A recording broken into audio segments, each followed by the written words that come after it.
Hello friends, welcome to my YouTube channel. हमने कल class 10th का मैथ स्टार्ट किया था, तो उसमें हमने फर्स्ट लेक्चर में फर्स्ट एक्सरसाइज की थी 1.1। तो उसमें हमारे 3 क्वेश्चन रह गए थे। ठीक है, तो उसमें से मैं आपको 2 क्वेश्चन समझा देती हूँ, बाकी आप कर लीजिएगा। अगर यदि आपको कुछ समझ में नहीं आता है तो आप मुझे कमेंट करके बता देना। ठीक है, अगली क्लास में मैं उसे सॉल्व करके आपको दे दूँगी। तो एक तो क्वेश्चन है, एक्चुअली अब मैं आपको क्वेश्चन नोट नहीं करूँगी, मैं रफली यानी रफ वर्क पे करके बता देती हूँ, आप ऐसे कर लीजिएगा। ठीक है, हार्ड नहीं है, नॉर्मल क्वेश्चन है। तो फिर उसके बाद हम एक्सरसाइज 1.2 स्टार्ट कर देंगे। तो देखिए, हमारा क्वेश्चन कहता है कि जांच कीजिए कि क्या किसी प्राकृतिक संख्या n के लिए संख्या 6 की पावर n अंक 0 पर समाप्त हो सकती है। तो ये कहता है 6 की पावर n, 6 की पावर n किसी तो हम 6 की पावर n को कैसे लिख सकते हैं? 2 गुना 3 की पावर n लिख सकते हैं। ठीक है, और हम इसे ऐसे भी लिख सकते हैं 2 की पावर n इंटू 3 की पावर n। जो हम ऐसे लिख सकते हैं, तो हम इसे क्या करेंगे, यानी कि ये तो हमारी समाप्त नहीं हो रही है, तो अतः किसी, ये क्वेश्चन नंबर 4 मिल जाएगा अगर आपके पास ओल्ड बुक है। तो क्वेश्चन नंबर 5, सॉरी, अगर आपके पास ओल्ड बुक है मैथ की तो उसमें क्वेश्चन नंबर 5 देख लीजिएगा, एक्सरसाइज 1.2 में। ठीक है, तो इसमें लिखेंगे अतः किसी प्राकृतिक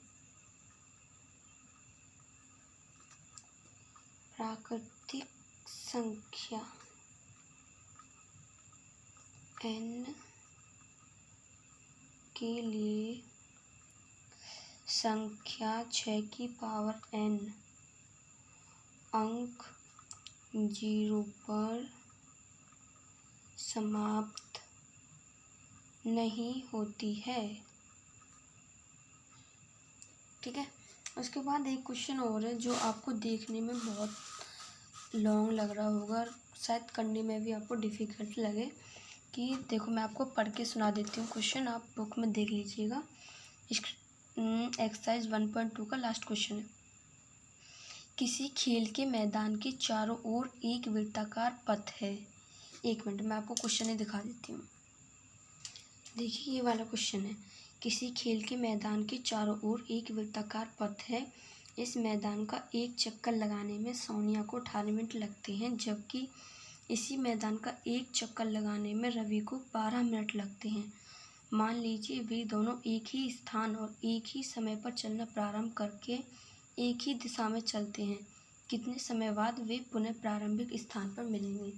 तो आप इसमें क्या कीजिएगा, तो इस क्वेश्चन में जैसे कि कह रहा है कि किसको, ये है सोनिया को, तो सोनिया को कितने मिनट लग रहे हैं? 18। ठीक है, तो इनका आप गुणनखंड कर लीजिए। तो 9 दूनी 18, 3 9, 3 एकम 3। फिर उसके बाद कह रहा है जब किसी मैदान को एक चक्कर लगाने में रवि को 12 मिनट लगते हैं। तो 12 मिनट को भी अब हम गुणनखंड करें, यानी 6 दूनी 12, 3 दूनी 6, 3 एकम 3। ठीक है, उसके बाद आप क्या करें, जैसे हम स्टार्टिंग से करते आए हैं वही रूल फॉलो करेंगे। 2 गुना 3 गुना 3, 12 का 2 गुने 2 गुना 3, तो इनका जोड़ा बना लेंगे जिनका बन रहा है। ठीक है, तो अब इसका हम एलसीएम निकालना है। ठीक है, तो इसका एलसीएम निकालेंगे। 2 गुने 3 गुना ये बच गया, और ये 2 दूनी सॉरी 2 तिया 6 दूनी 12 ती 36। तो ये हमारा कितना टाइम लगेगा दोनों को एक साथ चलने में? 36 मिनट। थोड़ी आप लिख लीजिएगा, पूरा क्वेश्चन ऐसे ही सॉल्व होगा। ठीक है, तो अब हम स्टार्ट करते हैं एक्सरसाइज 1.3, यानी नई बुक के अकॉर्डिंग 1.2 और ओल्ड बुक के अकॉर्डिंग 1.3। इसमें एक एग्जाम्पल दे रखा है। ठीक है, कि अंडर रूट एक अपरिमेय संख्या, ये बहुत इम्पोर्टेंट क्वेश्चन है एग्जाम के नज़रिए से। तो इसे देखिए, मतलब आप जो इसमें एग्जाम्पल्स वगैरह दे रखे हैं, आप उनको करके देख लीजिए। ठीक है, तो अगर आप उनको करेंगे खुद से तो अच्छा समझ में आएगा। जब तक आप खुद नहीं करोगे तो आपको कुछ भी समझ नहीं आएगा। यानी √3 एक अपरिमेय संख्या है। आइए हम इसके विपरीत यह मान लें कि √3 एक परिमेय संख्या है, ठीक है। तो इसको करने से पहले हम क्या करेंगे कि √3 को पहले मान लेंगे कि यह एक हमारी एक परिमेय संख्या है, ठीक है। फिर उसके बाद हम दो पूर्णांक a और b ≠ 0 प्राप्त कर सकते हैं कि √3 बराबर a/b है। यदि a और b में एक के अतिरिक्त कोई उभयनिष्ठ गुणनखंड हो तो हम उस उभयनिष्ठ गुणनखंड से भाग देकर a और b को सहअभाज्य बना सकते हैं। जैसे b√3 बराबर a है। तो दोनों पक्षों का वर्ग करने पर पुनर्व्यवस्थित करने पर हमें 3b² = a² प्राप्त होता है। अतः a² 3 से विभाजित है, इसलिए फिर मैं 1.3 द्वारा 3a को विभाजित करेगा। अतः हम a बराबर 3 से लिख सकते हैं, जहाँ c एक पूर्णांक है। a के मान को 3b² बराबर a² में प्रतिस्थापित करने पर हमें प्राप्त होता है 3b² बराबर 9c², अर्थात b² बराबर 3c²।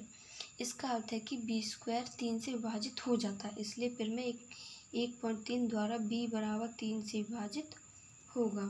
अतः a और b में कम से कम एक उभयनिष्ठ गुणनखंड 3 है, परंतु इससे इस तथ्य का विरोधाभास प्राप्त होता है कि a और b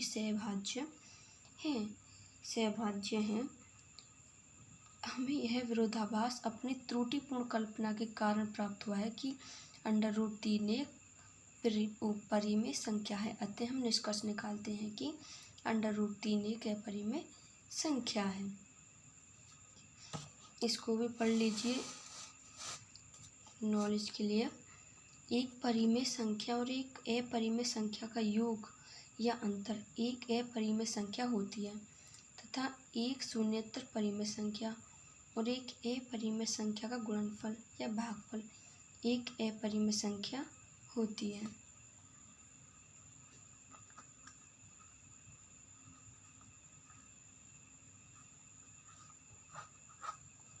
तो आइए हम इसका पहला सवाल करते हैं, ठीक है।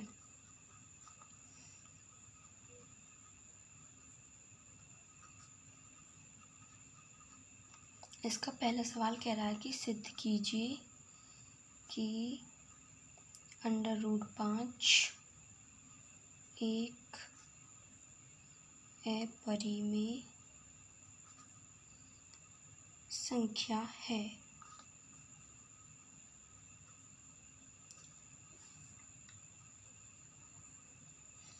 तो अगर आपको जैसे एग्जाम्पल में थ्योरी दे रखी थी, अगर आपको उस तरीके से समझ में नहीं आता है तो हम इस क्वेश्चन को सिंपली तरीके से करेंगे, ठीक है, जिससे आपके अच्छी तरह से समझ में आ जाएगा। तो हम इसे क्या करेंगे, अगर आप इसे शॉर्ट भाषा में करना चाहते हो, यानी इतना भी शॉर्ट नहीं करना है, तो हम क्या करेंगे, माना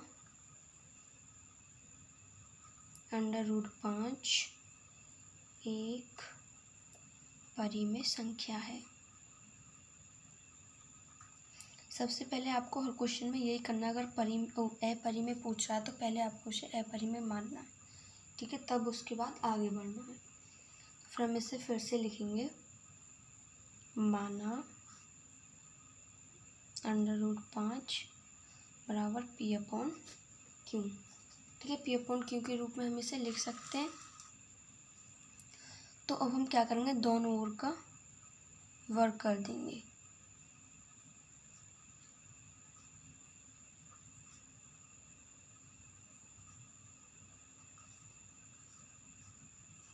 जब हम √5 बराबर p/q का वर्ग करेंगे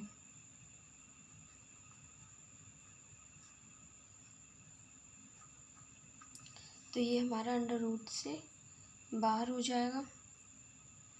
5 कल p² क्रॉस मल्टीप्लाई तो हो जाएगा p² = 5q²। तो अब हम क्या करेंगे,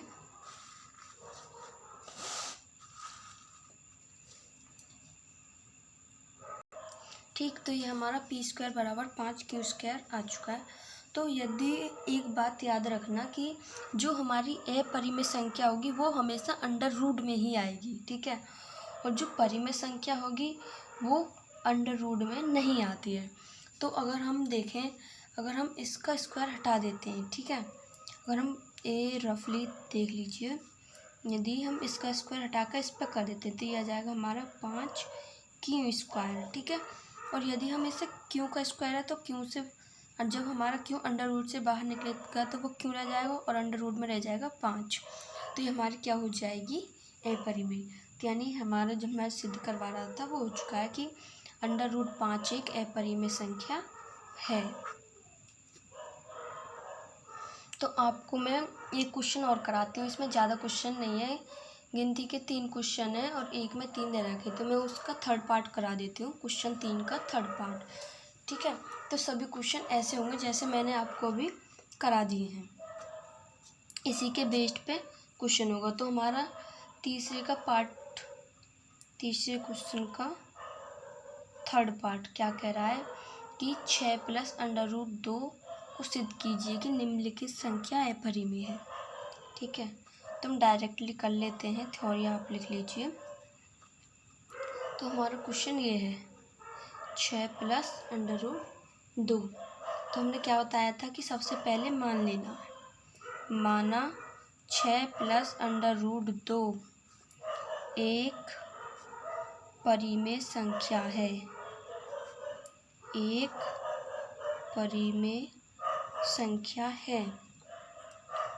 तो हम क्या करेंगे, माना 6 + अंडर रूट 2 बराबर p/q, ठीक है। जैसे हम और क्वेश्चन में करते आए हैं ऐसे ही इसमें करेंगे।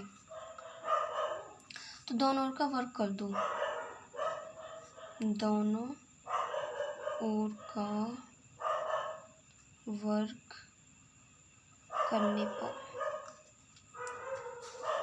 जब हम दोनों ओर का वर्क करेंगे तो 6 + रूट 2 का वर्ग बराबर p/q का वर्ग। तो अब हम यहाँ से क्या करते हैं, तो इसका वर्क खोलेंगे तो a + b का होल स्क्वायर का फॉर्मूला होता है a² + b² + 2ab। तो इसका 6 का स्क्वायर 36, अंडर रूट 2 का स्क्वायर 2 प्लस 2ab, 2 × 6 × रूट 2 बराबर p²/q², ठीक। 36 + 2 + 6 दूनी 12 रूट 2 p²/q²। सवाल इस तरीके से तो बहुत लॉन्ग पड़ जाएगा, सॉरी। एक काम करते हैं, दूसरे तरीके से देखते हैं, ठीक है। हम इसे क्या कर लेते हैं, माना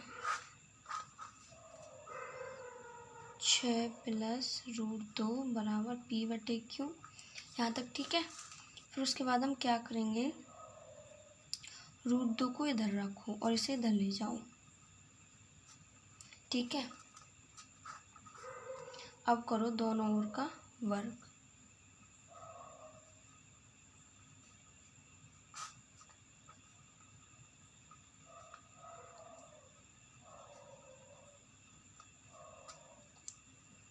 तो इसका करेंगे, इसका तो 2 आ जाएगा, p²/q² + 36 - 6 दूनी 12 p/q। तो उसके बाद हम नेक्स्ट लाइन से करेंगे 2 बराबर p²/q² + 36 - 12 p/q। यहाँ तक हमारा हो गया था। तो हम इसके बाद क्या करेंगे, एलसीएम ले लेंगे, ठीक है। तो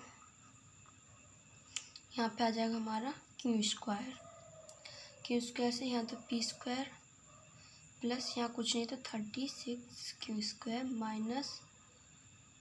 12 PQ क्रॉस मल्टीप्लाई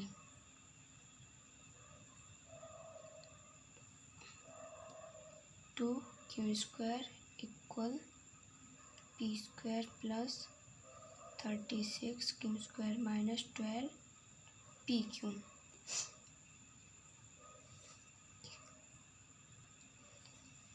तो क्या अब हम जब इसका वो करेंगे तो ये हमारी संख्या अंडर रूट में बनेगी, तो हमारी क्या हो जाएगी, अतः 6 + √2 एक अपरिमेय संख्या है।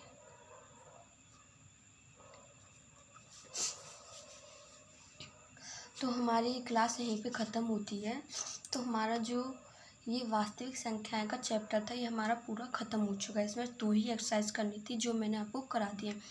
और इनमें यदि आपको कोई भी क्वेश्चन समझ में नहीं आता है तो आप मुझे कमेंट करके बता दीजिए कि मैम हमको ये क्वेश्चन समझ नहीं है, तो मैं नेक्स्ट क्लास में क्या करूँगी, सबसे पहले आपका डाउट रखूँगी, बाद में क्लास स्टार्ट करूँगी, ठीक है।